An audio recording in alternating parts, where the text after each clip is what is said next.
올해 27살이고 민준 씨와 결혼했습니다. 이날은 제 인생에서 가장 행복해야 할 날이었습니다. 성대한 결혼식은 아니었지만 친척들과 친구들이 모두 와주었습니다. 턱시도를 입고 꽃다발을 든 민준 씨가 저를 향해 걸어올 때 마음속엔 달콤한 설렘이 가득했고 비로소 제대로 된 사람을 만났다는 안도감이 밀려왔습니다. 저희 둘은 지인의 소개로 만났습니다. 1년 넘게 만났는데 민준 씨는 말이 많은 편은 아니었지만 저에게 나름대로 자산했습니다.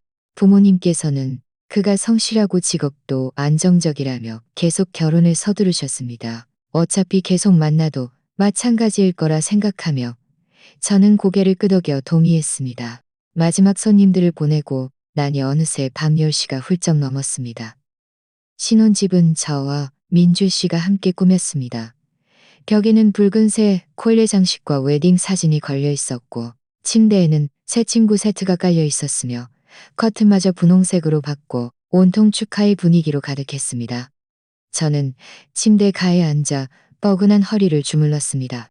민준 씨는 제 옆에 앉아 겉옷을 벗으면서 말했습니다. 얼른 씻고 쉬어. 내일 일찍 일어나서 부모님께 인사드려야 하니. 저는 웃으며 고개를 끄덕였습니다. 막 일어서려는데 민주희 씨의 휴대폰이 갑자기 울렸습니다. 그는 발신자 표시를 확인하더니 순식간에 표정이 변했습니다. 그는 발신자 표시를 확인하더니 순식간에 표정이 변했습니다. 저에게 대충 인사를 건네고는 휴대폰을 든 채 베란다로 나갔고 유리문까지 굳이 닫았고 유리문까지 굳이 베란다로 나갔고 결혼식 날 친척이나 친구들 외에 다른 사람이 전화할 리 없는데 말입니다. 저는 거실로 나가 베란다에서 희미하게 들려오는 소리에 귀를 기울였습니다. 끊어질 듯 이어지는 목소리가 공항, 비, 데리러 갈게 같은 말을 하는 듯 했습니다. 10분쯤 지났을까요? 민졸 씨가 베란다에서 들어왔습니다. 얼굴에는 약간의 당황스러움과 미안함이 섞여 있었습니다. 그는 말했습니다. 지은아, 급한 일이 생겨서 좀 나가봐야 할 것 같아. 저는 멍하니 물었습니다. 무슨 일인데? 이렇게 늦은 시간에, 게다가 오늘이 우리 신혼 첫날 밤이잖아. 민준 씨는 손을 비비며 머뭇거렸습니다. 서연이가 해외에서 돌아왔는데 비행기가 지연됐대. 지금 공항 밖에 비가 너무 많이 와서 우산도 없고 택시도 못 잡았다고 해서 내가 데리러 가야 할 것 같아. 서연? 심장이 쿵 내려앉는 것 같았습니다. 그 이름은 제가 아는 이름이었습니다. 민준 씨의 첫사랑, 사람들이 말하는 잊지 못하는 첫사랑 말입니다. 예전에 민준 씨가 한 번 언급하며 오래전에 연락이 끊겼다고 했었는데 지금 다시 전화해서 자신을 데리러 와달라고 할 줄은 꿈에도 몰랐습니다. 저는 마음속의 불편함을 꾹 누르며 말했습니다. 이렇게 늦은 시간에 게다가 오늘인데 그 사람들어 직접 사용도 익숙지 않고 친구들도 이 근처에 없어. 카카오 택시를 부르려고 하면 안 돼? 아니면 친구들한테 부탁하든지. 민준이 미간을 찌푸리며 말했습니다. 아무리 그래도 한때 알고 지낸 사이인데 공항에서 비 맞게 그냥 둘 수는 없잖아. 걱정 마. 데려다주고 바로 올게. 금방이야. 저는 그를 바라보며 억울함과 분노가 뒤섞여 마음이 갈기갈기 찢어지는 듯 했습니다. 민준 씨, 오늘이 우리 신혼 첫날 밤이야. 나를 이렇게 혼자 집에 두고 다른 여자를 데리러 간다고? 내 생각은 조금이라도 해봤어? 눈물이 왈칵 쏟아질 것 같아 해서 참았습니다. 민준 씨의 목소리에는 약간의 짜증이 섞여 있었습니다. 왜 이렇게 철이 없어? 서연이는 그냥 친구일 뿐이야. 내가 좀 데려다 주는 게 뭐가 어때서? 안 돌아올 것도 아니고. 그는 그렇게 말하며 겉옷을 다시 들고 현관으로 가서 신발을 신으려 했습니다. 저는 그의 팔을 붙잡으며 말했습니다. 안 돼. 오늘 당신이 가면 다시는 돌아오지 마. 저는 그가 망설일 줄 알았습니다. 제 감정을 헤아려 줄 줄 알았습니다. 하지만 그는 제 손을 뿌리치며 말했습니다. 지은아, 괜한 고집 부리지 마. 나는 꼭 가야 해. 안 그러면 서연이 혼자 공항에 있으면 너무 위험하잖아. 말을 마치자마자 그는 문을 열고 뛰쳐나갔습니다. 우산도 잊은 채였습니다. 저는 문가에 서서 그의 모습이 복도에서 사라지는 것을 지켜봤습니다. 밖에는 비가 거세게 쏟아지고 있었습니다. 마치 울부짖는 소리 같았습니다. 문가에 서 있자 차가운 바람이 불어와 온몸이 으스스하게 식었습니다. 결국 참았던 눈물이 뺨을 타고 흘러내렸습니다. 저는 텅 빈 신혼방으로 돌아와 벽에 걸린 웨딩 사진을 보며 형언할 수 없는 비웃음을 느꼈습니다. 신혼 첫날 밤 남편은 첫사랑을 위해 포구를 뚫고 공항으로 달려가고 신부는 홀로 집에 남겨지다니. 이게 대체 무슨 상황이란 말입니까? 저는 침대에 앉아 밤새 한숨도 자지 못했습니다. 거실 불은 계속 켜져 있었고 저는 10분마다 휴대폰을 확인했습니다. 민준 씨의 전화도 그가 돌아오는 기척도 없었습니다. 창밖에는 밤새 비가 내렸고 제 마음도 밤새 차갑게 식어갔습니다. 저는 스스로에게 묻기 시작했습니다. 정말 결혼을 잘못한 걸까요? 날이 밝아올 무렵 비는 마침내 그쳤습니다. 저는 베란다로 나가 젖은 땅을 바라보며 마음속이 온통 막막함으로 가득했습니다. 민주 씨가 언제 돌아올지도 앞으로의 날들을 어떻게 보내야 할지도 알 수 없었습니다. 하지만 그가 저를 뿌리치고 빗속으로 달려나간 그 순간부터 제 마음속에 무언가는 이미 산산조각 났다는 것을 알았습니다. 날이 막 밝아올 때쯤 저는 겨우 몸을 움직여 소파에 앉았습니다. 밤새 켜져 있던 거실 불은 붉은색 콜레 장식들을 더욱 눈부시게 비추는 듯했습니다. 저는 탁자 위에 놓인 아직 뜯지 않은 답례품 상자를 멍하니 바라보았습니다. 결혼식 날 민준 씨가 제 손가락에 반지를 끼워주던 모습이 떠올랐습니다. 그때 그의 손가락이 떨렸는데 저는 긴장해서 그런 줄 알았습니다. 하지만 지금 생각해보니 어쩌면 내키지 않아서였을지도 모른다는 생각이 들었습니다. 휴대폰은 옆에 놓여 화면이 켜졌다 꺼지기를 반복했지만 민준 씨의 소식은 없었습니다. 저는 휴대폰을 들어 저희의 대화 기록을 뒤져보았습니다. 석 달 전까지 거슬러 올라가 보니 대부분은 제가 저녁 먹으러 집에 오는지 주말에 영화 보러 갈 건지 묻는 내용이었습니다. 그의 대답은 늘 야근 아니면 다음에 보자였습니다. 예전에는 그가 엔지니어라 바쁘면 저를 신경 쓸 겨를이 없다고 스스로 위로했습니다. 하지만 지금 다시 보니 그 바쁘다는 말 뒤에는 다른 이유가 있었던 건 아닐까요? 한 번은 제가 일찍 퇴근해서 그의 회사 건물 아래에서 기다리며 깜짝 놀라게 해주려 했습니다.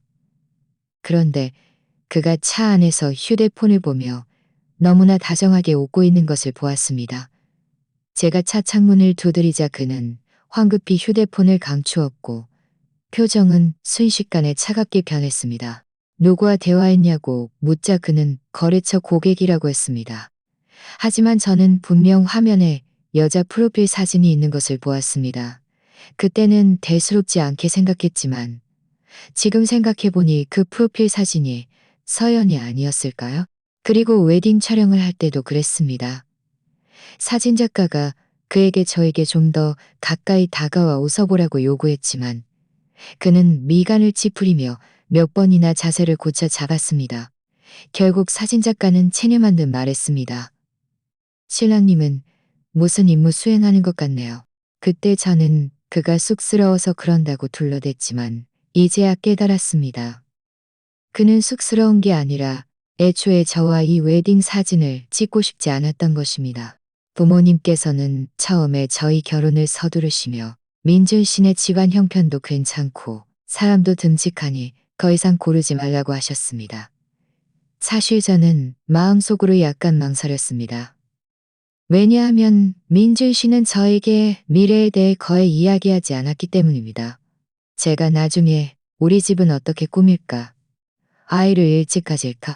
같은 이야기를 꺼낼 때마다 그는 늘 화제를 돌렸습니다. 이제야 생각해보니 그는 애초에 저를 자신의 미래에 포함시키지 않았던 것입니다. 아마 그는 부모님의 성화를 피하기 위해 그랬을 겁니다.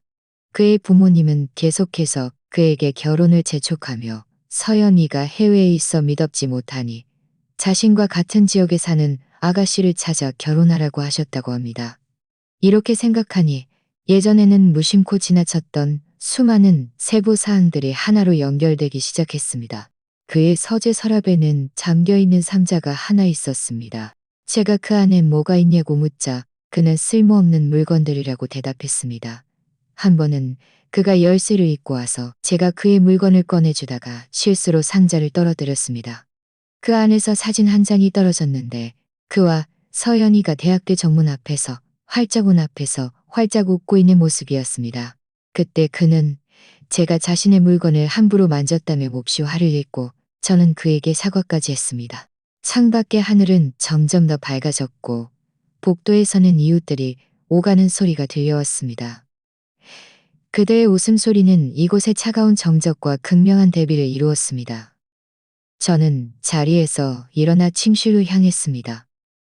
깔끔하게 정돈된 침대를 보며 갑자기 낯선 감정이 밀려왔습니다.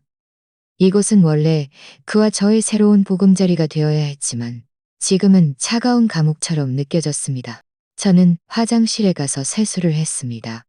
거울에 비친 제 모습은 눈이 붓고 붉어져 있었으며 얼굴은 창백했습니다. 신혼의 신부라고는 전혀 볼 수 없는 초췌한 모습이었습니다. 저는 심호흡을 하며 자신에게 말했습니다. 더 이상 이렇게 멍하니 있을 수 없어. 민준 씨가 내 마음을 조금이라도 헤아렸다면 신혼 첫날 밤에 나를 버리고 서연이를 데리러 가지 않았을 거야. 그가 정말 나와 잘 지내고 싶었다면 나를 이렇게 대충 대하지 않았을 거야.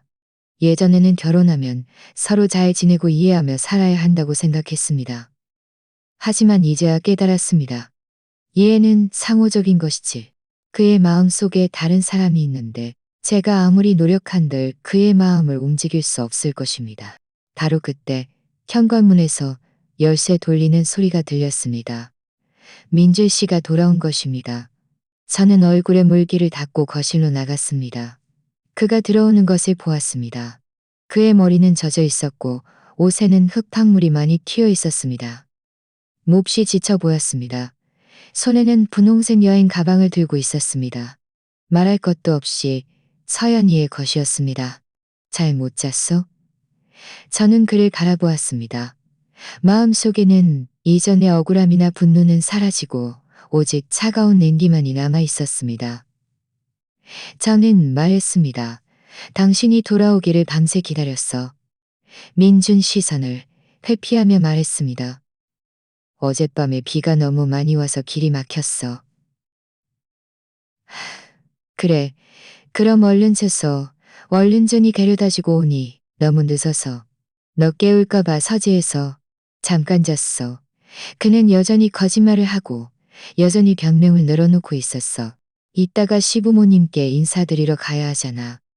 그는 제가 이렇게 평온하게 대할 줄 몰랐는지 멈칫하더니 황급히 응, 알았어. 바로 갈게. 라고 말했습니다. 그는 여행 가방을 들고 서재로 황급히 들어갔습니다. 마치 그 여행 가방이 무슨 보물이라도 되는 양 제가 만질까봐 두려워하는 것 같았습니다. 저는 소파에 앉아 서재 문을 바라보며 이미 결정을 내린 상태였습니다.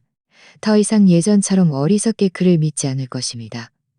더 이상 그 때문에 저 자신을 억누르지 않을 것입니다. 그가 나를 소중히 여기지 않으니 저도 이 결혼의 미련을 가질 필요가 없습니다. 지금부터는 저를 위해 살고 제 것을 지키고 부당하게 상처받지 않도록 할 것입니다. 민준 씨는 씻고 나와 깨끗한 셔츠와 바지로 갈아입었습니다. 평소의 듬직한 모습으로 돌아와 있었고 마치 어젯밤 서연이를 데리러 간 일은 없었던 것처럼 행동했습니다. 그가 서재에서 나올 때는 그 분홍색 여행 가방을 들고 있지 않았습니다. 아마 서재 옷장 안에 숨겨두었을 것입니다. 저희는 시부모님 댁으로 향했습니다. 차 안에서는 아무도 말이 없었고 엔진 소리만 들릴 정도로 조용했습니다. 시부모님 댁 아파트 입구에 거의 다다랐을 때 민준 씨가 드디어 입을 열었습니다. 그는 저를 흘끗 보더니 약간의 짜증과 함께 달래는 듯한 목소리로 말했습니다. 지은아, 어젯밤 일은 마음에 두지 마. 서연이는 어쨌든 오랜 동창이잖아. 혼자 공항에서 어려움을 겪고 있는데 내가 그냥 모른 척할 수는 없었어. 저는 창밖으로 스쳐 지나가는 풍경을 바라보며 뒤돌아보지 않고 말했습니다. 그래서 신혼 첫날 밤에 신부를 집에 버려두고 다른 사람을 돌보는 게 당연하다는 거야? 민주 씨는 미간을 찌푸리며 말했습니다. 그런 뜻이 아니야. 그냥 네가 너무 유난 떠는 것 같아서 그래. 부부 사이에 서로 이해해야 하는 거 아니야? 네가 좀 철이 있다면 이런 일로 계속 시비 걸지 않을 텐데. 철이 있다고요? 저는 속으로 비웃었습니다. 그는 그 말을 이용해 저를 올가매려 했습니다. 저는 고개를 돌려 그를 바라보며 말했습니다. 민준 씨, 만약 오늘이 나였고 내가 신혼 첫날 밤에 당신을 버려두고 다른 남자를 데리러 갔다면 당신은 철이 있는 사람으로서 나를 이해했을까? 민준 씨는 제 질문에 할 말을 잃었고 얼굴색이 좋지 않았습니다. 그는 아무 말도 하지 않고 그저 가속 페달을 더 세게 밟았고 차는 더 빨리 달렸습니다. 시부모님 댁에 도착하자 시어머니가 문을 열어주셨습니다. 저희를 보자 눈을 가늘게 뜨며 활짝 웃으셨습니다. 제 손을 잡으며 말씀하셨습니다. 지은아, 어젯밤에 잘 못 쉬었니? 얼굴색이 좀 안 좋네. 혹시 민준이가 너를 괴롭혔니? 저는 황급히 웃으며 말했습니다. 아니요, 어머님. 그냥 결혼식이 너무 피곤해서 잠을 설쳤어요. 민준 씨는 옆에서 황급히 맞장구 쳤습니다. 맞아요. 엄마, 그냥 피곤한 거예요. 그냥 피곤한 거예요. 제가 어떻게 지은이를 괴롭혀요? 제가 어떻게 지은이를 괴롭혀요? 따뜻하게 데워놨으니. 시어머니는 제 손을 잡고 집 안으로 들어오는 것을 보고 계시다가 저희가 들어오는 것을 보고고 식탁 위에는 시어머니께서 특별히 저를 위해 준비해 주신 따뜻한 죽과 몇 가지 반찬, 그리고 제가 좋아하는 팥빵이 놓여 있었습니다. 시어머니의 따뜻한 모습에 마음 한구석이 따뜻해지면서도 왠지 모를 씁쓸함이 밀려왔습니다. 시부모님은 저에게 정말 잘해주셨지만 그들의 아들이 마음속에 다른 사람을 품고 그저 그들의 성화를 피하기 위해 저와 결혼했다는 사실은 아마 모르실 것입니다. 여자아이는 결혼 후에 몸 잘 보호해야 나중에 건강하고 튼튼한 손주를 낳지. 저는 웃으며 고개를 끄덕였지만 마음속에는 돌덩이가 얹힌 듯 무거웠습니다. 민주 씨는 옆에서 묵묵히 밥만 먹을 뿐 한마디도 하지 않았습니다. 마치 시어머니가 말씀하신 아이 낳는 일이 자신과는 아무 상관없는 일인 양 말입니다. 아침 식사를 마친 후 시어머니는 저를 잡고 거실에서 이야기를 나누셨습니다. 앞으로의 계획을 물으시며 저희가 일찍 아이를 갖기를 원한다고, 그러면 자신이 돌봐주겠다고 하셨습니다. 제가 제 입을 열기도 전에 민준 씨가 먼저 나서서 말했습니다. 엄마, 저희 아직 젊잖아요. 일단 일에 집중하고 싶어요. 아이는 나중에 생각할게요. 시어머니는 약간 언짢은 표정으로 말씀하셨습니다. 아무리 바빠도 아이 갖는 걸 미룰 수는 없지. 아빠랑 나는 손주 기다리고 있는데. 그는 저와 미래를 수는 없지. 아빠랑 나는 손주 기다리고 있는데.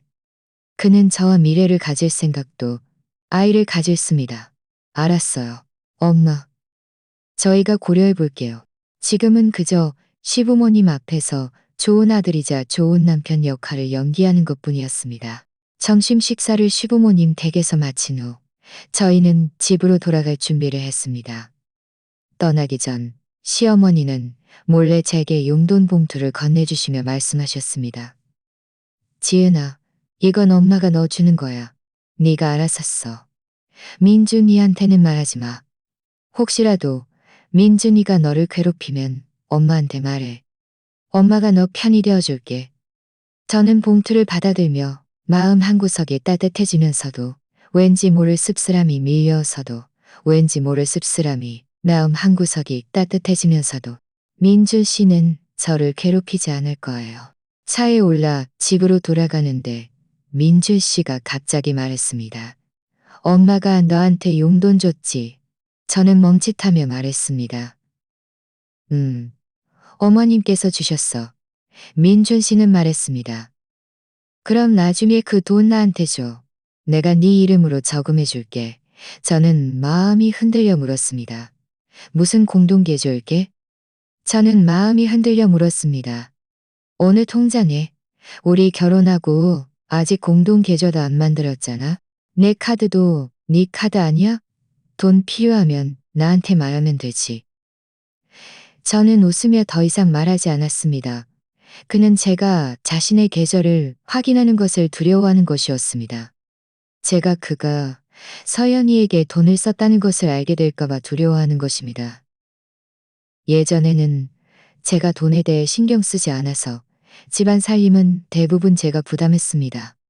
그는 자신의 월급은 모두 저금했다고 말했지만 이제 보니 자신의 월급은 모두 저금했다고 말했지만 집에 돌아오자 민준 씨는 서재에 가서 일 처리를 해야 한다며 서재로 들어가 문을 닫았습니다.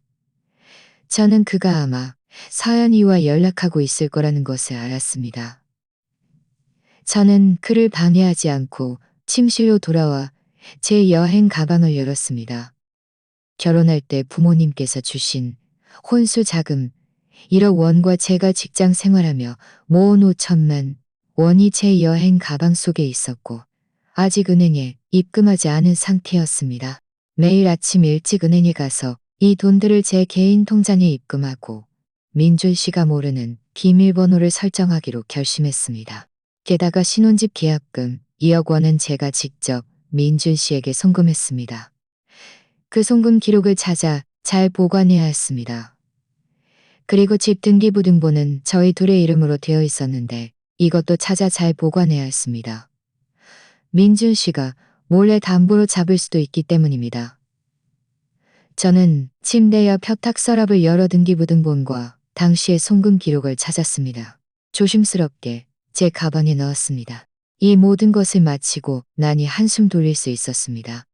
이것들이 저의 보장이라는 것을 알았습니다. 만약 정말 이혼이라는 상황까지 가게 된다면 이 모든 것들이 제가 제 것을 되찾는데 도움이 될 것입니다. 서재 문이 열리고 민준 씨가 나왔습니다. 그는 말했습니다. 나 좀 나갔다 올게. 회사 일이 좀 있어서 처리해야 해. 저는 그를 바라보며 말했습니다. 언제 돌아와? 저녁은 집에서 먹을 거야? 민준 씨는 글쎄, 늦게 돌아올 수도 있어. 늦게 돌아올 수도 있어. 기다리지 마. 라고 말했습니다. 말을 마치자마자 그는 겉옷을 들고 나갔습니다. 한마디 쿵말도 없이 말입니다. 저는 거실에 서서 그가 떠나는 뒷모습을 바라고 왔습니다. 마음속에는 이전의 슬픔은 사라지고 오직 냉정함만이 남아 있었습니다. 저는 그가 아마 또 서야미를 만나러 갔을 거라는 것을 알았습니다. 가고 싶으면 가라고 하세요. 그건부터는 더 이상 그 때문에 슬퍼하지 않을 것입니다. 더 이상 그 때문에 저 자신이다. 더 이상 그 때문에 저십니다. 다음 날 오전 저는 혼수자금 1억 5천만 원을 제 개인 통장에 입금했습니다. 그때 휴대폰이 울렸습니다. 모르는 번호였습니다. 전화를 받자 애교 섞인 여성의 목소리가 들려왔습니다. 혹시 지은 언니 되세요? 저는 서연이에요. 저는 서연이에요. 서연이르세요? 전연이에요. 심장이 쿵 내려앉는 것 같았습니다. 서연이가 서에게 직접 전화할 줄은 꿈에도 몰랐습니다. 지은 언니, 어제 민준 씨가 공항으로 데리러 와줘서 정말 고마웠어요. 그래서 오늘 언니들께 인사도 드릴 겸 제가 해외에서 사온 작은 선물도 전해드리려고 하는데 혹시 집에 계세요? 그녀는 겉으로는 번지르르하게 말했지만 누가 봐도 일부러 찾아와 도발하려는 것이었습니다. 저는 잠시 생각하다가 말했습니다. 네, 집에 있어요. 오세요. 전화를 끊고서는 심호흡을 하며 자신에게 말했습니다. 침착해야 해. 서연이에게 비웃음을 살 수는 없어. 30분쯤 지났을까요? 초인종이 울렸습니다. 문을 열자 서연이가 문 앞에 서 있었습니다. 흰색 원피스를 입고 화장도 곱게 한 채 손에는 쇼핑백 2개를 들고 있었습니다. 하나는 과일이 들어있었고 다른 하나는 선물 상자 같았습니다. 그녀는 저를 보자 너무나 다정하게 웃으며 말했습니다. 지은아 언니, 귀찮게 해드려서 죄송해요. 저는 몸을 비켜서며 들어오라고 말했습니다. 천만에요. 서연이는 거실로 들어와 이리저리 둘러보더니 벽에 걸린 웨딩 사진에 몇 초간 시선을 멈췄습니다. 그러고는 웃으며 말했습니다. 지은 언니, 신혼집 정말 예쁘네요. 정말 아늑하게 꾸미셨어요. 저는 대꾸하지 않고 그녀에게 물 한 잔을 따라 탁자 위에 놓아주었습니다. 서연이는 물컵을 들어 한 모금 마시더니 쇼핑백에서 예쁘게 포장된 상자를 꺼내며 말했습니다. 지은 언니, 이건 제가 언니들께 드리는 선물이에요. 그녀는 또 다른 쇼핑백에서 실크 스카프 하며 말했습니다. 해외에서 유명한 초콜릿인데 언니랑 민준 씨랑 같이 맛보세요. 이 스카프는 언니 거예요. 색깔이 언니한테 정말 잘 어울릴 것 같아서요. 한번 매보세요. 저는 그 스카프를 보며 속으로 비웃었습니다. 그 스카프의 브랜드는 제가 아는 것이었고 가격도 만만치 않았습니다. 그녀가 해외에서 돌아온 지 얼마 되지도 않았는데 이런 비싼 물건을 살 돈이 어디서 났겠습니까? 분명 민준 씨가 사준 것이었습니다. 저는 웃으며 말했습니다. 괜찮아요. 제가 평소에 스카프를 잘 안 해서요. 서연 씨가 직접 쓰세요. 서연이의 얼굴에 맺혔던 웃음이 잠시 굳어지더니 이내에 다시 웃는 얼굴로 돌아왔습니다. 지은 언니, 언니는 민준 씨랑 결혼해서 그 사람이 언니한테 정말 잘해주죠? 민준 씨는 말이 없어 보여도 사실 마음이 정말 섬세해요. 예전 학교 다닐 때도 늘 저를 챙겨줬거든요. 저는 제 물컵을 들어 한 모금 마시며 말했습니다. 그럭저럭이요. 저희 둘은 잘 지내요. 서연이가 제 말에 대꾸하지 않자 그녀는 다시 말을 이었습니다. 어제 공항에서 비가 너무 많이 와서 제가 막 울었잖아요. 그런데 다행히 민준 씨가 와줬어요. 제가 비 맞는 걸 보고 정말 안쓰러워하더니 자기 겉옷을 벗어 저한테 입혀주고 자기는 비를 맞으면서 운전했어요. 지은 언니, 민준 씨가 예전처럼 여전히 남을 잘 챙겨주는 사람 맞죠? 그녀가 이 말을 할 때 눈에는 묘한 도발적인 기색이 서려 있었습니다. 마치 저에게 민준 씨가 자신에게 얼마나 특별한 존재인지를 선언하는 듯 했습니다. 저는 물컵을 내려놓고 그녀를 바라보며 말했습니다. 서연 씨, 막 한국에 돌아와서 아직 모르는 것 같네요. 민준 씨는 지금 제 남편이에요. 그가 저를 챙기는 건 당연한 일이죠. 서연 씨를 챙긴 것은 어제 오랜 동창으로서의 체면 때문에 그랬을 거예요. 다른 동창이 어려움을 겪었어도 그는 분명 도와줬을 겁니다. 서연이는 멈칫했습니다. 제가 이렇게 직설적으로 말할 줄은 몰랐던 모양입니다. 다른 뜻은 몰랐던 모양입니다. 그녀의 얼굴색이 좋지 않았습니다. 저는 그녀의 얼굴색이 좋지 않았습니다. 지은, 언니, 혹시 뭔가 오해하고 계세게 그냥 지나간 일들은 굳이 계속 입에 올릴 필요가 없다고 생각해서요. 결국 지금은 모두 각자의 삶을 살고 있잖아요. 제 말이 맞죠? 바로 그때 현관문에서 열쇠 돌리는 소리가 들렸습니다. 민준 씨가 돌아온 것입니다. 그는 서연이를 보자 확연히 멈칫하더니 약간은 어색하게 말했습니다. 서연아, 네가 왜 여기에? 서연이는 황급히 일어나 웃으며 말했습니다. 민준아, 어제 네가 데리러 와줘서 고마워서 너랑 지은 언니한테 인사드리러 왔어. 민주 씨는 거실로 와서 저를 한번 보더니 서연이에게 말했습니다. 괜찮아. 뭘 이런 걸 다. 다 오랜 동창인데 당연한 거지. 그는 서연이 옆으로 가서 그녀가 탁자 위에 놓아둔 가방을 들며 말했습니다. 한국에 돌아와서 지낼 곳은 다 정리했어? 혹시 오후에 나랑 같이 쇼핑 가서 필요한 것 좀 살까? 저는 소파에 앉아 그들 둘이 아무렇지도 않게 대화하는 모습을 보며 마음속에 아무런 파동도 일지 않았습니다. 저는 일어서서 말했습니다. 두 분이 이야기하세요. 저는 부엌에 가서 점심에 뭘 먹을지 좀 볼까요? 민주 씨는 황급히 말했습니다. 괜찮아. 점심은 밖에서 먹자. 마침 서연이랑 같이 식사하면서 환영회도 해줄 겸 저는 그를 바라보며 말했습니다. 저는 점심에 일이 좀 있어서 못 갈 것 같아요. 두 분이 다녀오세요. 두 분이 다녀오세요. 두 분이 다녀오세요. 두 분이 다녀오세요. 두 분이 다녀오세요.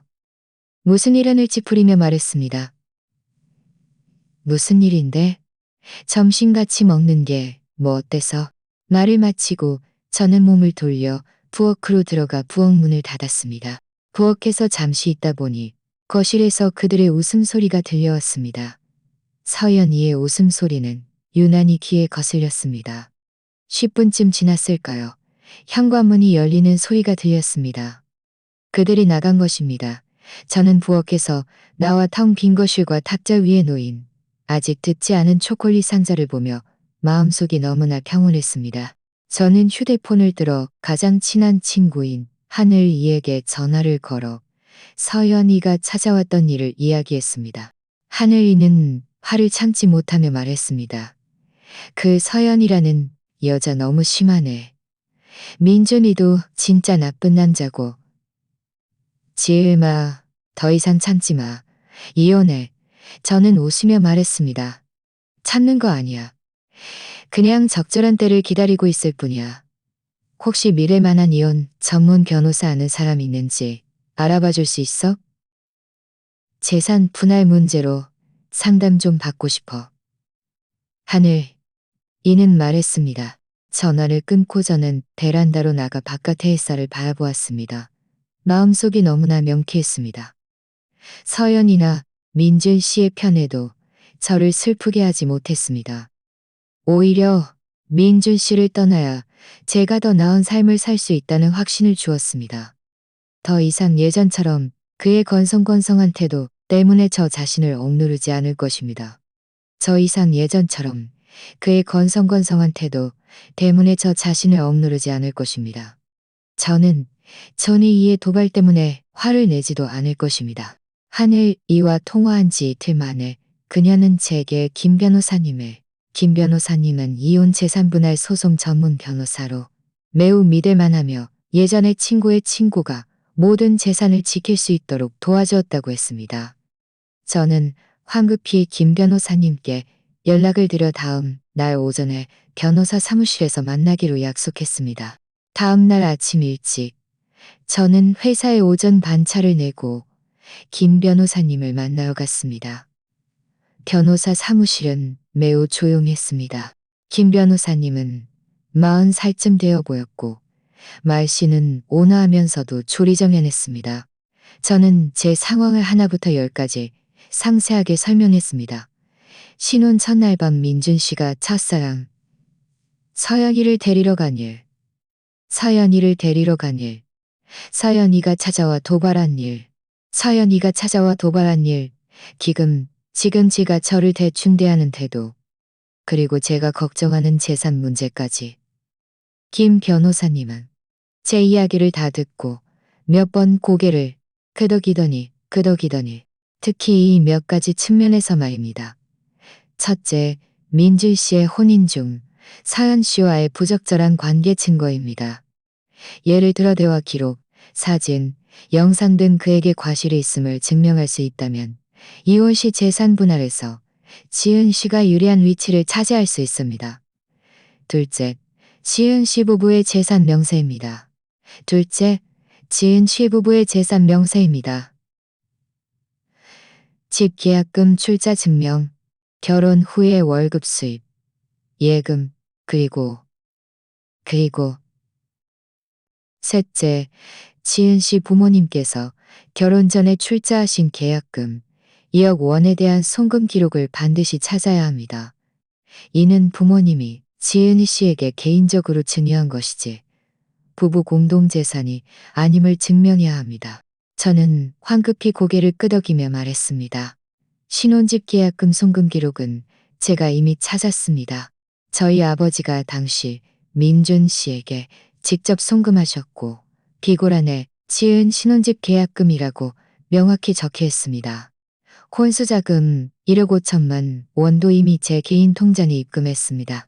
비밀번호는 저만 알고 있습니다. 다만 민준 씨와 서연이의 대화 기록이나 송금 증명은 아직 확보하지 못했습니다. 김 변호사님은 말했습니다. 그건 서두르지 말고 천천히 하세요. 뱀에게 놀랄까봐 풀을 건드리지 마세요. 뱀에게 놀랄까봐 풀을 건드리지 마세요. 민준 씨가 방심한 틈을 타서 그의 휴대폰을 확인해 볼 수 있습니다. 예를 들어 그가 샤워할 때나 잠들었을 때 그와 서연이의 대화 기록을 캡처해서 또한 은행에 가서 결혼 후 공동 계좌 거래 내역을 뽑아보세요. 민준 씨가 서연이에게 거액을 송금했거나 자신의 부모님이나 친구 이름으로 돈을 옮겼는지 확인해 보세요. 이것들은 모두 재산은닉 증거가 될 수 있습니다. 변호사 사무실에 나오니 마음속에 더욱 확신이 생겼습니다. 집에 돌아오자 민준 씨는 아직 퇴근 전이었습니다. 저는 먼저 서재에 가서 찾아보았습니다. 예전에 그가 서연이의 분홍색 여행 가방을 여기에 숨겨두는 것을 봤으니 혹시 다른 물건도 찾을 수 있을까 싶었습니다. 저는 서재 옷장을 열었고 가장 안쪽 구석에서 그 여행 가방을 발견했습니다. 가방을 꺼내 열어보니 서연이의 옷 외에 공책 하나가 있었습니다. 그 공책에는 소비 기록이 적혀 있었습니다. 예를 들어 3월 15일 목걸이 구매 8호 6만 원, 3월 20일 전셋집 보증금 1억 2천만 원. 날짜는 모두 저희가 결혼하기 전만 1억 2천만 원. 날짜는 모두 저희가 결혼하기 전입니다. 저는 마음이 찰렁 내려앉았습니다.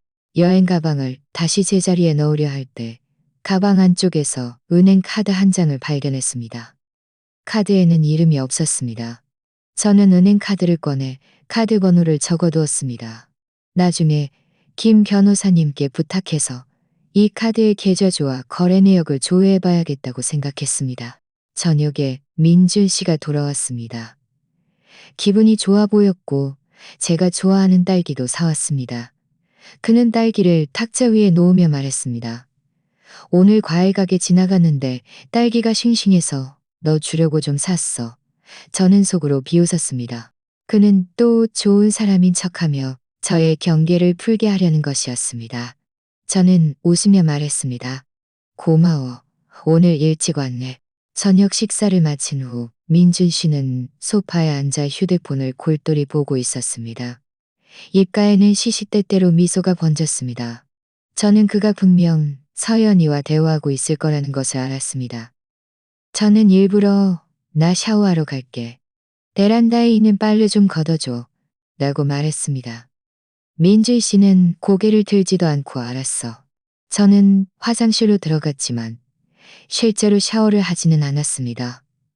대신 화장실 문을 살짝 열어두고 밖의 소리에 귀를 기울였습니다. 5분쯤 지났을까요? 민준 씨가 일어서서 베란다로 가서 빨래를 걷는 소리가 들렸습니다. 휴대폰은 탁자 위에 놓여 있었습니다. 저는 황급히 화장실에서 나와 살금살금 탁자 옆으로 가서 민준이 휴대폰을 들었습니다. 그의 휴대폰을 들었습니다. 제가 시험 삼아 입력해보니 휴대폰 화면이 정말 켜졌습니다. 저는 황급히 카카오톡을 열어 서연이와의 대화창을 찾았습니다. 그 안에 있는 대화 기록을 보고 저는 분노가 치밀어 올랐습니다. 서연이가 말했습니다. 민준 오빠, 제가 빌린 집이 너무 작아서 더 큰 집으로 옮기고 싶은데 돈이 부족해요. 돈이 부족해요. 민준 씨가 답장했습니다. 얼마 부족한데? 내가 보내줄게. 좋은 집 찾으면 나한테 말해. 역시 서연, 이가 다시 말했습니다. 오빠, 지은 언니는 눈치 못 채겠지? 민준 씨가 답장했습니다. 걱정 마. 그 사람 그렇게 둔해서 절대 의심 안 할 거야. 내가 집안 돈 얼추 다 빼돌리면 이혼하고 그때 우리 당당하게 같이 지낼 수 있을 거야. 저는 황급히 이 대화 기록들을 한 장 한 장 한 장 한 장 캡처했습니다. 그러고 나서 제 카카오톡으로 전송하고 캡처 사진과 대화 기록을 모두 삭제하여 아무 일도 없었던 것처럼 꾸몄습니다. 휴대폰을 제자리에 다시 놓자마자 민준 씨가 빨래를 다 걷고 돌아오는 소리가 들렸습니다. 저는 황급히 몸을 돌려 화장실로 들어가 샤워를 마친 척했습니다. 다음 며칠 동안 저는 민준 씨가 방심한 틈을 타 그의 은행 거래 내역을 확인했습니다. 공동 계좌 거래 내역을 통해 그가 저희 결혼 후 3번에 걸쳐 모르는 계좌로 돈을 송금한 것을 발견했습니다. 총 5천만 원이었습니다. 총 5천만 원이었습니다. 송금 비고란에는 차용금이라고 적혀 있었지만 제가 그에게 물었을 때 그는 다른 사람에게 돈을 빌려준 적이 없다고 말했습니다. 이것은 분명 그가 서연에게 돈을 빌려준 적이 없다고 말했습니다. 저는 거래 내역을 출력해서 잘 보관했습니다. 저는 또한 민준 씨가 몰래 자신의 월급 통장을 그의 어머니 휴대폰 번호에 연결해 둔 것을 발견했습니다. 매번 월급이 들어오면 그는 먼저 일부를 어머니 통장으로 이체하고 남은 돈만 저희 공동 계좌로 옮겼습니다. 저는 그와 그의 어머니의 대화 기록을 찾았습니다. 그의 어머니의 대화 기록을 찾았습니다. 그의 어머니가 말했습니다. 그의 어머니가 말했습니다. 네가 나한테 돈을 보내면 지은이가 민준 씨가 답장했습니다. 제가 그 사람이랑 이혼하면 이 돈 다 우리 거예요. 저는 이 대화 기록들도 캡처해서 저장했습니다. 이 증거들을 모두 수집한 후 저는 다시 김 변호사님을 만났습니다. 김 변호사님은 증거들을 다 보시더니 말했습니다. 지은 씨가 수집한 이 증거들은 매우 충분합니다. 민준 씨에게 과실이 있고 재산을 은닉하려는 행위가 있었음을 충분히 증명할 수 있습니다. 이제는 그에게 모든 것을 털어놓을 적절한 때를 기다리는 일만 남았습니다. 그때가 되면 신혼집 계약금은 물론이고 결혼 후 공동재산의 대부분도 지은 씨가 가져갈 수 있을 것입니다. 민준 씨가 빼돌린 돈들도 법적 절차를 통해 되찾을 수 있을 겁니다. 저는 고개를 끄덕였습니다. 마음속 무거운 돌덩이가 비로소 내려앉는 듯 했습니다. 그저 자신을 억누르기만 하는 것을 알았습니다. 이제 적절한 때만 남았다는 것을 알았습니다. 이제 적절한 때만 남았다는 것을 알아채지 못할 거라고 생각했습니다. 그의 음모를 절대 알아채지 못할 거라고 셉니다. 저는 기다릴 것입니다. 그가 가장 의기양양할 때 그에게 치명타를 날려 그의 모든 행동에 대한 대가를 치르게 할 것입니다. 증거 수집을 마친 지 사흘째 되던 날 작은 사건이 발생했습니다. 제가 은행 거래 내역을 출력하다가 실수로 민준 씨가 서연이에게 송금한 증명서 한 장을 거실 탁자 위에 떨어뜨렸습니다. 제가 부엌에서 나오자 민준 씨가 그 증명서를 들고 얼굴을 잔뜩 찌푸린 채 저를 보고 있는 것을 보았습니다. 제 심장이 쿵 하고 내려앉았지만 이내 침착해졌습니다. 그가 발견했다 해도 이제 증거는 모두 제 손에 있으니 더 이상 두려워할 것이 없었습니다. 민준 씨는 증명서를 탁자 위에 탁 소리 나게 내려놓으며 화난 목소리로 말했습니다. 지은아, 너 내 은행 거래 내역 왜 확인했어? 무슨 의미야? 저는 다가가 소파에 앉으며 침착하게 말했습니다. 특별한 의미는 없어. 그냥 집안 돈이 어디에 쓰이는지 보고 싶었을 뿐이야. 결국 부부 공동 재산인데 나도 알 권리가 있잖아. 부부 공동 재산인데 나도 알 권리가 있잖아. 네가 내가 돈을 다른 사람에게 줬다고 의심하는 거야? 지은아, 너 요즘 너무 한가해서 쓸데없는 생각만 하는 것 같아. 이 돈은 내가 친구에게 빌려준 거야. 전에는 네가 걱정할까 봐 말 안 한 거고. 그는 여전히 거짓말을 하고 여전히 저를 보고 취급하며 속이려 했습니다. 저는 그를 바라보며 말했습니다. 친구에게 빌려줬다고? 어떤 친구? 나는 당신이 그 친구에 대해 말한 적 한 번도 못 들었는데, 게다가 송금 비고란에는 차용금이라고 적혀 있었지만 내가 다른 사람에게 돈 빌려준 적이 있냐고 물었을 때 당신은 없다고 했잖아. 민준 씨, 대체 누구를 속이고 있는 거야? 민준 씨는 제 질문에 할 말을 잃었고 얼굴색은 더욱 좋지 않았습니다. 그는 갑자기 웃었습니다. 그 웃음에는 경멸이 담겨 있었습니다. 그 웃음에는 경멸이 담겨 있었습니다. 좋아. 네가 알았다고 쳐. 네가 이런 것들 수집한다고 무슨 소용이라. 네가 이런 것들 수집한다고. 저는 그를 바라보며 아무 말도 하지 않았습니다. 그가 또 어떤 황당한 말을 할지 듣고 싶었습니다. 민준 씨는 소파에 기대어 앉아 자신만만한 표정으로 말했습니다. 넌 이혼 못해. 내가 널 너무 잘 알아. 네 직업은 안정적이지만 월급은 나보다 적잖아. 내가 없으면 너 혼자 어떻게 살 건데? 게다가 네 부모님도 그렇고. 그렇게 전통적인 분들이 네가 결혼하자 이혼했다고 알면 분명 화내실 거야. 어쩌면 네가 철이 없다고 할지도 모르지. 이혼하면 재혼인데 나 같은 조건의 남자를 다시 찾는 건 쉽지 않을 거야. 지은아, 나한테 이런 잔머리 굴리지 마. 얌전히 지내면 내가 너한테 잘해줄 수도 있어. 하지만 네가 굳이 소란을 피우면 결국 손해보는 건 너 자신이야. 그의 말을 들으며 저는 화가 나면서도 어이가 없었습니다. 그가 정말 제가 이런 이유들 때문에 참고 분노를 사귀며 이혼하지 못할 거라고 생각하다니. 그는 저를 너무 과소평가했고 자신을 너무 과대평가했습니다.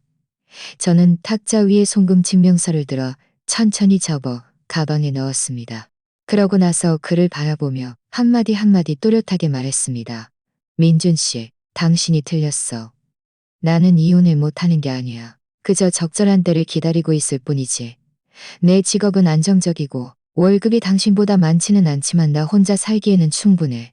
내 부모님은 전통적인 분들이시지만 그분들은 내가 행복하게 살기를 더 바라셔. 만약 당신이 한 길을 행복하게 살기를 더 바라셔. 만약 당신이 한 일들을 알게 된다면 그분들은 분명 일들을 알게 된다면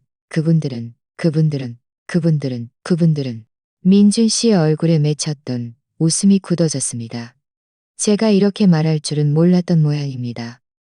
그는 멈칫하더니 다시 오만한 목소리로 말했습니다.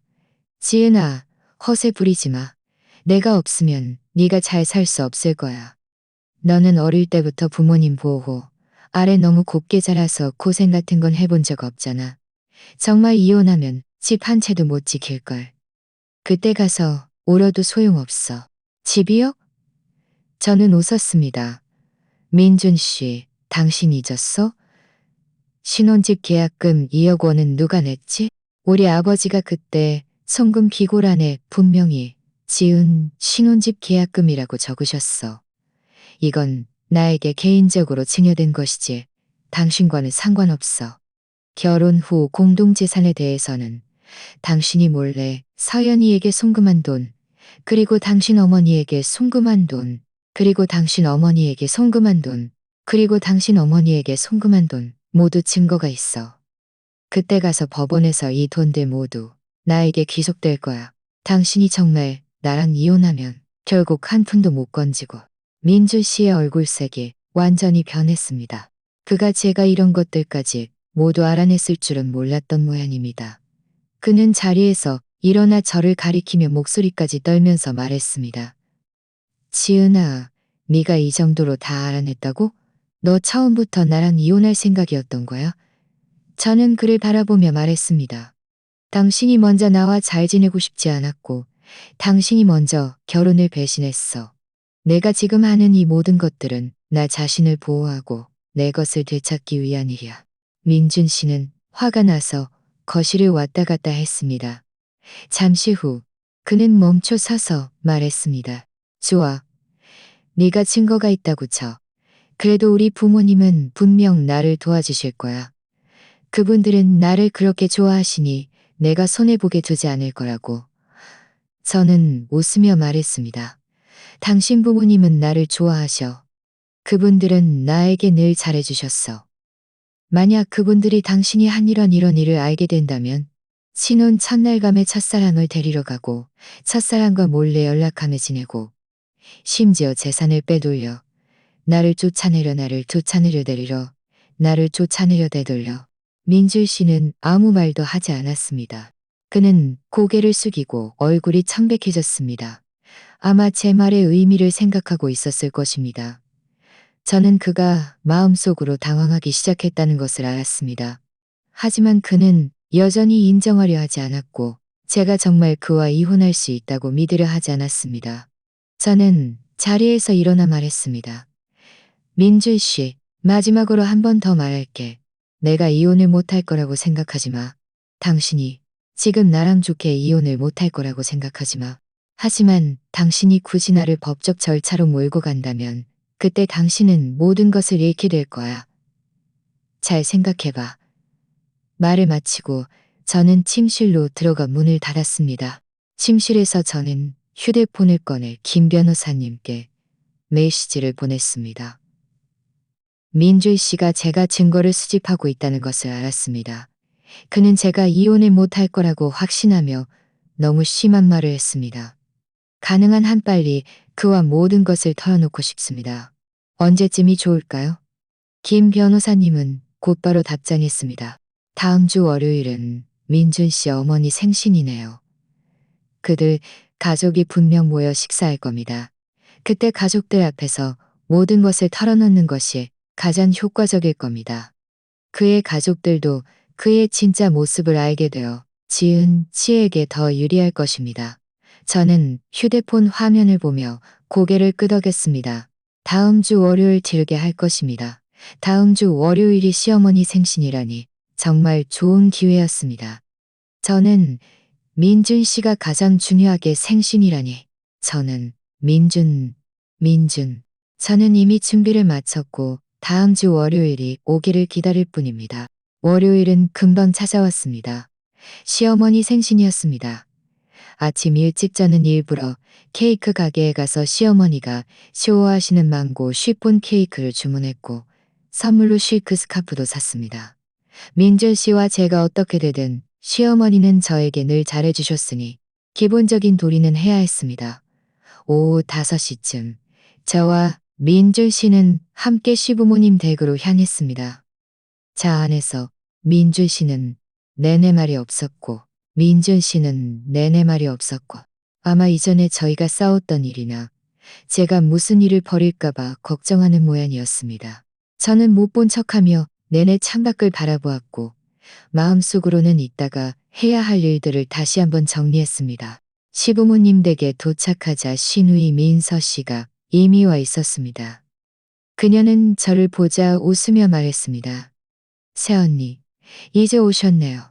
엄마가 방금 언니 얘기하고 있었어요. 시어머니는 부엌에서 나오셔서 제 손을 잡으며 말했습니다. 지은아, 어서 앉아. 밥 금방 다 차려. 저는 케이크와 스카프를 시어머니께 드리며 말했습니다. 어머님, 생신 축하드립니다. 이건 제가 어머님께 드리는 선물이에요. 시어머니는 입이 귀에 걸리도록 웃으시며 말씀하셨습니다. 아이고, 이 아이는 뭘 이런 걸 다 사왔니? 민준 씨는 옆에서 아무 말도 하지 않고 물건들을 내려놓고는 소파에 앉아 휴대폰을 만지작거렸습니다. 라고 대답하며 마지못해 일어나 부엌으로 가서 도왔습니다. 시아버지는 그를 흘끗 보더니 말했습니다. 민준아, 이리 와서 좀 도와줘. 이내 음식들이 한 상 가득 차려졌습니다. 모두 시어머니의 특기 요리였습니다. 갈비찜, 간장찜닭, 그리고 제가 좋아하는 새우찜도 있었습니다. 시어머니는 끊임없이 제게 반찬을 덜어주시며 말했습니다. 지은아, 많이 먹어. 너 요즘 너무 말랐어. 저는 웃으며 어머님도 많이 드세요. 라고 대답했습니다. 잠시 식사를 하다가 시어머니가 술잔을 들고 말씀하셨습니다. 오늘 내 생일인데 너희들 모두 와줘서 고맙다. 특히 지은이 시집 온 지 얼마 되지도 않아 내 생일을 함께 보내주니 엄마는 정말 기쁘다. 다른 소원은 없어. 그저 너희 둘이 잘 지내고 일찍 건강하고 튼튼한 손주를 낳아줬으면 좋겠구나. 시어머니가 말을 마치자 모두 저와 민줄 씨를 바라보았습니다. 민줄 씨는 황급히 술잔을 들고 말했습니다.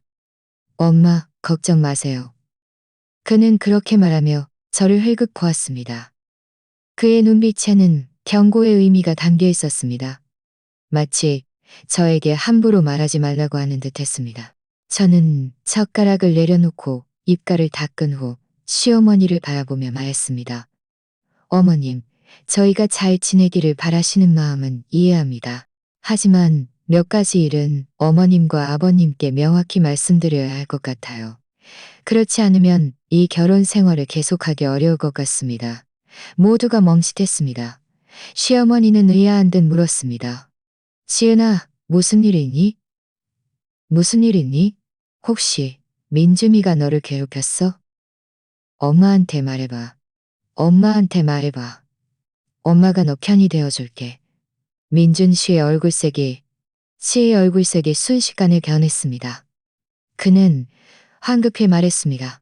민준 씨, 이건 그냥 하는 소리가 아니야. 이건 중요한 일이야.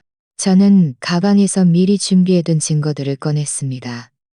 대화 기록 캡처, 송금 증명서, 서연이 여행 가방 속 소비 공책 사진, 그리고 민줄 씨가 그의 어머니에게 돈을 송금한 기록까지 모든 것을 식탁 위에 놓았습니다. 저는 그 증거들을 가리키며 시부모님께 말했습니다. 어머님, 아버님, 아버님, 보세요. 신혼 첫날 밤 민준 씨가 서연이의 전화를 받았습니다. 서연이가 해외에서 돌아와 공항에서 어려움을 겪고 있다고 하자 그는 폭우를 뚫고 서연이를 데리러 갔고 저를 혼자 집에 버려둔 채 밤새 돌아오지 않았습니다. 서연이가 돌아온 후에는 일부러 저희 집에 찾아와 민준 씨가 자신에게 얼마나 잘해줬는지 겉옷을 벗어 자신에게 입혀주고 자기는 비를 맞았다고 말하며 도발했습니다.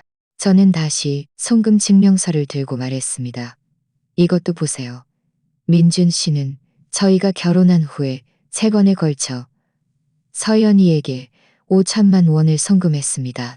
그리고 서연이의 전셋집을 구해주고 보증금을 내주었으며 목걸이도 사주었습니다. 이 돈들은 모두 저희 부부 공동 재산입니다.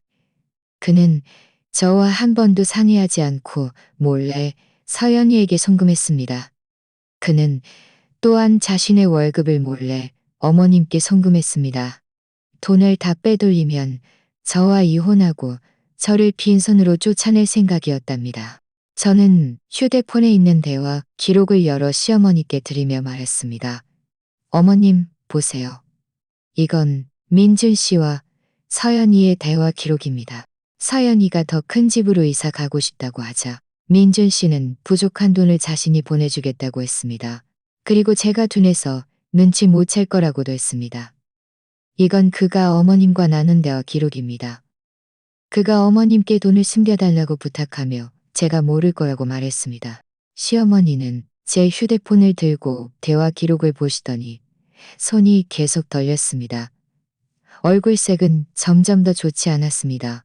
그녀는 고개를 들어 민준 씨를 바라보며 말했습니다.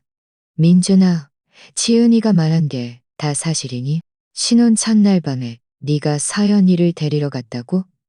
네가 몰래 서연이에게 돈을 보내고 나에게도 돈을 보냈다고? 민준 씨는 얼굴이 창백해지고 입술이 가들바들 떨리며 말했습니다.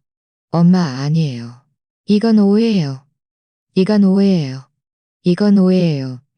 저랑 이혼하고 싶어서 일부러 저를 모함하는 거예요.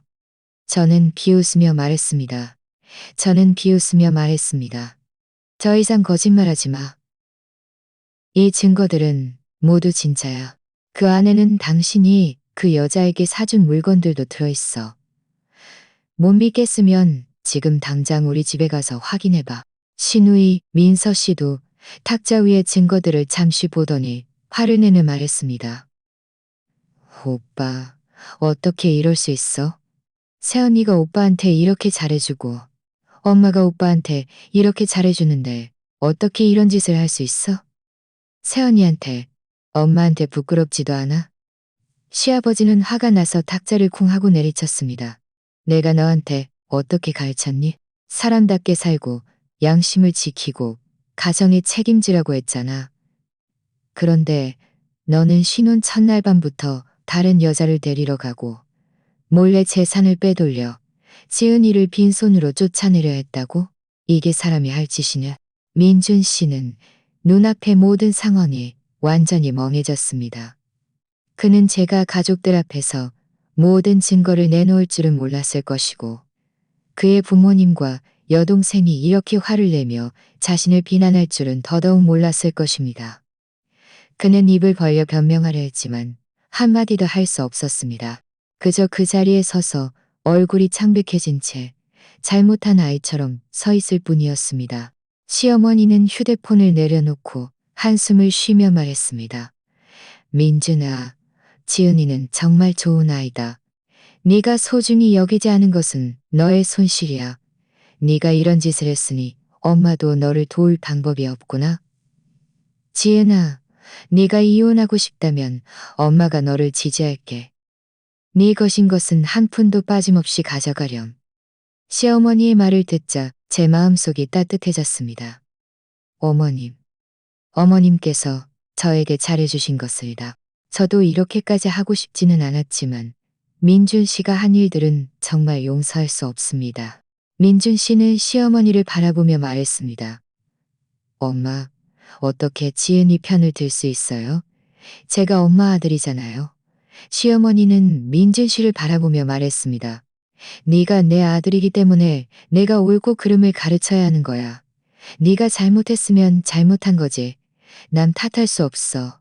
민준 씨는 완전히 무너졌습니다. 그는 의자에 앉아 두 손으로 머리를 감싸쥐고 아무 말도 하지 않았습니다. 저는 그를 바라보며 아무런 동정심도 느끼지 않았습니다. 오직 해방감만이 느껴졌습니다. 저는 마침내 모든 것을 이야기했습니다. 마침내 더 이상 분노를 사귈 필요가 없게 되었습니다. 이제 민준 씨와 이혼하고 제 것을 되찾아 새로운 삶을 시작할 일만 남았습니다. 시어머니 생신잔치가 끝난 후 민준 씨는 신우이 민서 씨에게 끌려 제가 사는 집으로 함께 돌아왔습니다. 돌아오는 길 내내 그는 고개를 숙이고 아무 말도 하지 않았습니다. 이전의 오만한 모습은 온데간데 없었습니다. 집에 돌아오자 저는 미리 준비해둔 이혼 합의서를 그의 앞에 놓으며 말했습니다. 보세요. 문제 없으면 서명하고 우리 빨리 처리해요. 민준 씨는 이혼 합의서를 들었습니다. 그의 손가락은 심하게 떨렸습니다. 몇 장을 넘겨보다가 이내 내려놓으며 목이 잠긴 목소리로 말했습니다. 몇 장을 넘겨보다가 이내 내려놓으며 목이 잠긴 목소리로 말했습니다. 내가 잘못했어. 내가 잘못했어. 돈 다 되찾아올게. 앞으로 너랑 잘 지낼게. 앞으로 너랑 잘 지낼게. 그는 오랫동안 침묵했습니다. 마침내 펜을 들어 이혼 합의서에 서명했습니다. 서명을 마친 후 그는 고개를 들어 저를 바라보았습니다. 눈이 붉어져 있었습니다. 미안해, 지은아. 내가 너에게 정말 미안해. 저는 아무 말도 하지 않고 서명이 완료된 이혼 합의서를 챙겼습니다. 이제 와서 미안하다는 말은 아무 의미도 없었습니다. 다음 날 저희는 함께 구청에 가서 이혼 서류를 처리했습니다. 서류를 처리하는 직원은 저희가 결혼한 지 얼마 되지 않아 이혼하는 것을 좀 이상하게 생각하는 듯했습니다. 구청을 나서며 손에 이혼 증명서를 들었을 때 제 마음속에는 아무런 슬픔도 없었습니다. 오히려 너무나 홀가분했습니다. 마치 오랫동안 짓눌러왔던 돌덩이를 내려놓은 것 같았습니다. 이혼 합의서에 따라 신혼집은 제가 갖기로 하고 저는 민준 씨에게 보상금 2억 원을 주었습니다. 사실 그가 재산을 은닉하고 혼인 중 외도를 저지른 과실이 있었기 때문에 제가 이 돈을 주지 않았어도 법원에서는 제 편을 들어주었을 것입니다. 하지만 시부모님의 체면을 생각해서 저는 주었습니다. 그것이 인간적인 도리라고 생각했습니다. 집안의 예금은 민주 씨가 몰래 서연이에게 송금한 5천만 원을 제외하고 남은 돈은 제가 60%, 그가 40%를 나누었습니다. 그리고 그가 이전에 시어머니에게 송금했던 월급도 시어머니의 요구에 따라 전액 반환되어 결혼 후 공동재산으로 저에게 분할되었습니다. 이혼 증명서를 받은 당일 저는 이사업체에 연락해서 민준 씨의 물건들을 모두 포장하여 그의 부모님 댁으로 보냈습니다. 그의 물건들이 모두 비워지는 것을 보며 이 집이 비로소 완전히 제 것이 되었다는 생각에 마음속에 너무나 명쾌했습니다. 저는 집안을 다시 정리했습니다. 벽에 걸려있던 웨딩 사진을 떼어내고 제가 좋아하는 풍경화로 바꾸었습니다. 베란다에는 화분 몇 개를 사서 놓으니 집 전체에 생기가 돌았습니다. 이혼 후 며칠 지나지 않아 민주 씨가 서연이를 찾아가 그 5천만 원을 돌려달라고 했다는 소식을 들었습니다. 결국 그들은 크게 다투었고 서연이는 민준 씨가 자신을 이용하고 나서는 돈을 돌려받으려 한다며 나쁜 남자라고 했습니다. 민준 씨는 서연이가 돈만 밝히는 여자라며 자신의 돈이 없어지자마자 태도를 바꾼다고 했습니다. 결국 두 사람은 불쾌하게 헤어졌고 완전히 남남이 되었다고 합니다. 게다가 혼인 중 외도와 재산 은닉 문제 때문에 민준 씨의 회사 내 평판도 나빠졌습니다. 상사들은 그에게 큰 불만을 가졌고 그가 맡았던 몇몇 중요한 프로젝트들을 모두 다른 사람에게 넘겨주었습니다. 그는 회사에서 거의 웃습니다. 시부모님은 나중에 일부러 저를 식사에 초대하셨습니다. 시어머니는 제 손을 잡고 끊임없이 저에게 사과하셨습니다. 민준이를 제대로 교육하지 못해 저에게 상처를 주었다고요. 저는 웃으며 말했습니다. 어머님, 그렇게 말씀하지 마세요. 다 지난 일입니다. 어머님께서 저에게 잘해주신 것은 제 마음속에 간직하고 있습니다. 나중에 시간 되면 어머님과 아버님 찾아뵐게요. 시아버지도 말씀하셨습니다. 지은아, 너는 정말 좋은 아이다. 민준이가 바보 같았어. 나중에 무슨 도움이 필요하면 언제든지 우리에게 말하렴. 이혼 후에 제 삶은 너무나 충실했습니다. 매일 아침 일찍 일어나 공원 산책을 하고 회사에 출근했습니다. 저녁에는 퇴근 후 집에 와서 직접 맛있는 음식을 해먹거나 책을 읽거나 드라마를 보았습니다. 주말에는 하늘이와 약속을 잡아 같이 쇼핑을 가거나 등산을 하거나 근처 도시로 여행을 갔습니다. 저는 요가 수업도 등록했습니다. 몸을 단련했을 뿐만 아니라 많은 새로운 친구들도 사귀었습니다. 예전에 민진 씨는 제가 그가 없으면 잘 살 수 없을 거라고 말했지만 사실은 그가 없으면 잘 살 수 없을 거라고 말했지만 제 월급이 아주 많지는 않지만 저 혼자 살기에는 충분하고 가끔 제가 좋아하는 옷이나 가방을 살 수도 있습니다. 더 이상 그의 건성건성한 태도 때문에 저 자신을 억누르지 않을 것입니다. 더 이상 그와 서연이 때문에 화를 내지 않을 것입니다. 매일매일 즐겁고 자유롭게 살고 있습니다. 한 번은 백화점에서 민준 씨를 만났습니다. 그는 많이 초췌해 보였습니다. 머리는 헝클어져 있었고 낡은 겉옷을 입고 있었습니다. 이전에 의기양양했던 모습과는 완전히 다른 사람이었습니다. 그가 저를 보자 멈칫하더니 저에게 인사하려다가도 민망했는지 고개를 숙이고 황급히 지나쳤습니다. 저는 그의 뒷모습을 바라보며 아무런 감정의 동요도 느끼지 않았습니다. 저희는 이미 다른 세상의 사람이었습니다. 지금에서는 비로소 깨달았습니다. 여자는 어떤 상황에서도 자신을 잃어서는 안 됩니다. 희망을 다른 사람에게 기대서는 안 됩니다. 누구에게 의지하든 결국 자신에게 의지하는 것만 못합니다. 오직 자신이 강해져야만 당당하게 살 수 있습니다. 그 실패한 결혼 생활은 저를 고통스럽게 했지만 또한 저를 많이 성장시켰습니다. 제가 어떤 삶을 원하는지, 어떻게 제 행복을 추구해야 하는지 알게 해주었습니다. 앞으로의 날들은 아직 많이 남아 있습니다. 저는 제가 초심을 잃지 않고 열심히 살아간다면 분명 더 많은 아름다운 일들을 만나고 제가 원하는 삶을 살 수 있을 것이라고 믿습니다.